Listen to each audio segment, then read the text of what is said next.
Salut à tous, merci d'être là pour le débrief de la superbe victoire du Barça contre le Dynamo Kiev. On a quand même vu des belles choses, tout n'est pas parfait, mais on a vu des belles choses et on a surtout vu les jeunes avoir du temps de jeu. Donc j'ai tout de suite commencé par le 11. Évidemment la grosse rotation, il y a même un peu trop de rotation, c'est-à-dire que Coman fait une méga rota sur ce match alors que moi je préférerais, et je pense que c'est mieux pour une équipe de faire une petite rotation de tous les matchs, c'est-à-dire un ou deux joueurs qui changent à chaque match. Donc Aleñá est titulaire au milieu de terrain, Mingueza est titulaire en défense centrale, Dest est titulaire à droite. C'est tous les trois dus évidemment à des blessures, hein, on va pas se mentir, mais on prend quand même. Ensuite il y a Firpo et Trincao. Donc sur cette première mi-temps évidemment il y a du déchet dans notre jeu, on n'est pas assez dangereux devant le but, on va aussi concéder quelques occasions assez dangereuses malgré la faible adversité proposée par le Dynamo. Donc là, sur tous ces points là on est lucide.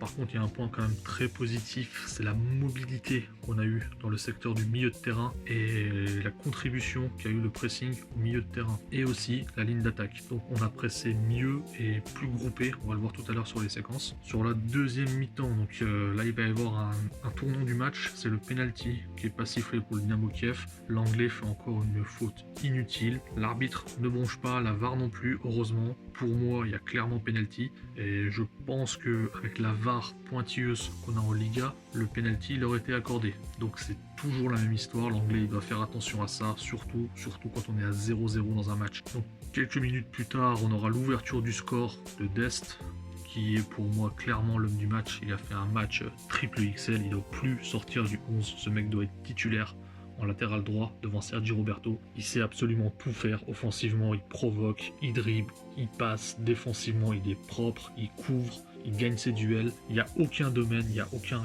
a aucun domaine où Sergi Roberto le surpasse, si ce n'est le statut et l'ancienneté. Donc à partir du but de Dest, là le match va changer. Le Barça, quand il mène au score, il déroule, c'est ce qu'on l'a déjà vu plusieurs fois cette saison et c'est exactement ce qui va se passer. Les joueurs vont prendre en confiance. Juste après, on aura l'entrée de Riqui Puig qui va venir donner encore plus de maîtrise dans ce milieu de terrain, apporter des solutions entre les lignes, apporter de la mobilité au milieu de terrain, et on va avoir un adversaire qui va être asphyxié. Donc Riqui, pour le peu de temps de jeu qu'il a eu, franchement il a montré vraiment du positif, et c'est pareil pour Aleñá, ça a été la plaque tournante de l'équipe. Il a réussi 106 passes sur 107, c'est un match XXL, il est à la construction des buts, et c'est une fois de plus j'ai envie de dire, parce que l'année dernière à la même période il fait là aussi un très bon match contre l'Inter, et derrière Valverde lui a pu donner de continuité et on l'a envoyé rentrer. En tout cas pour moi, ce qui est évident, c'est qu'une personne qui a une télé et qui a vu le match d'hier ne peut pas dire qu'Aleñá ou Riqui il ne mérite pas plus de temps de jeu cette saison, ou alors il comprend rien au foot,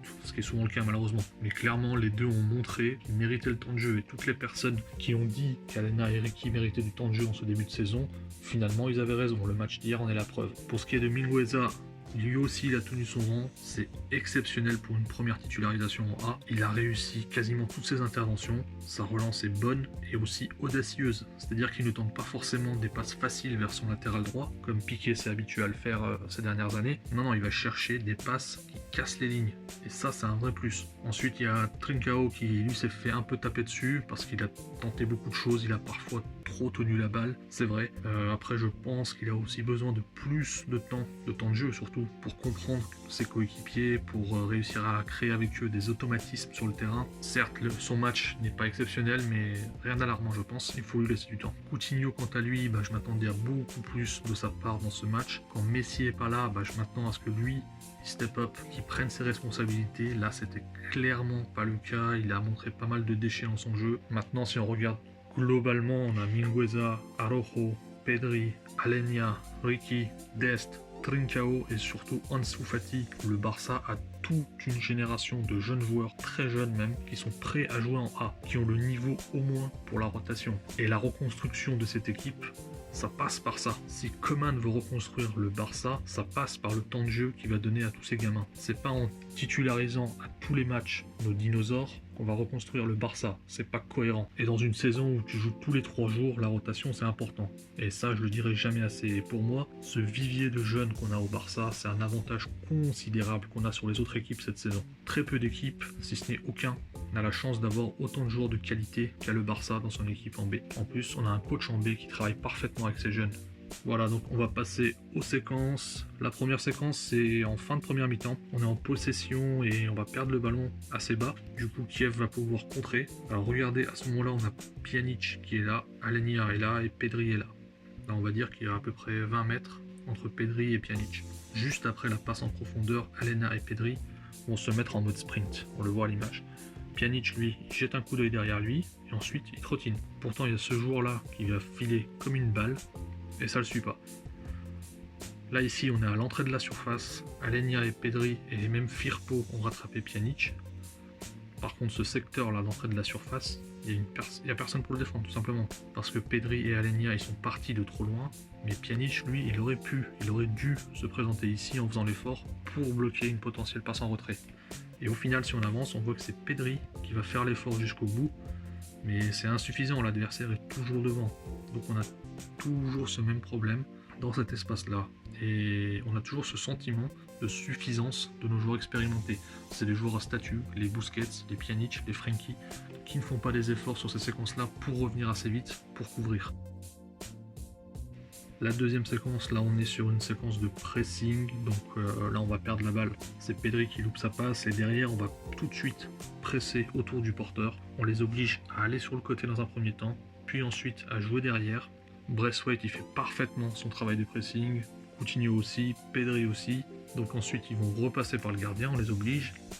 Et là notre bloc il est très bien avancé, donc le gardien il va être obligé de tenter une passe longue. Et là on va s'arrêter, on voit que le joueur qui pouvait proposer une solution axiale au gardien est bien marqué par Aleñá, ce qui a cassé cette possibilité de passe. Si vous vous souvenez sur les vidéos d'avant, c'est souvent dans cette zone où on avait du mal au marquage. Et après, derrière, Mingueza il va récupérer tranquillement la balle parce qu'il va gagner son duel. Et là on récupère le ballon et on repart en construction. Troisième et dernière séquence, donc là c'est pour le fun, c'est pour le kiff, c'est le dernier but. On va voir juste la phase de construction. Là on voit le jeu parfait entre les lignes de Ricky, qui appelle et décale parfaitement pour Griezmann. La balle va être perdue mais récupérée rapidement par Ricky, qui voit tout de suite Alba, il va faire l'ouverture de l'extérieur de pied vers Jordi Alba. Aleñá lui il a compris, il a lu le jeu donc il va tout de suite proposer une solution à Jordi Alba et jouer le 1-2 avec lui. Et ensuite Jordi Alba derrière, il fait sa passe en retrait, sa fameuse, et derrière ça fait but. Voilà, c'est tout pour cette vidéo. Évidemment j'espère que tout ce qu'on a vu hier, tout le temps de jeu qu'on a eu pour ces jeunes joueurs, cette rotation, ça va servir pour les prochains matchs et que Koeman va commencer enfin à mettre en place une méritocratie et un système de rotation pour que tous les joueurs puissent jouer. Le prochain match c'est contre Osasuna ce week-end, donc on se retrouve très vite. Prenez soin de vous, ciao.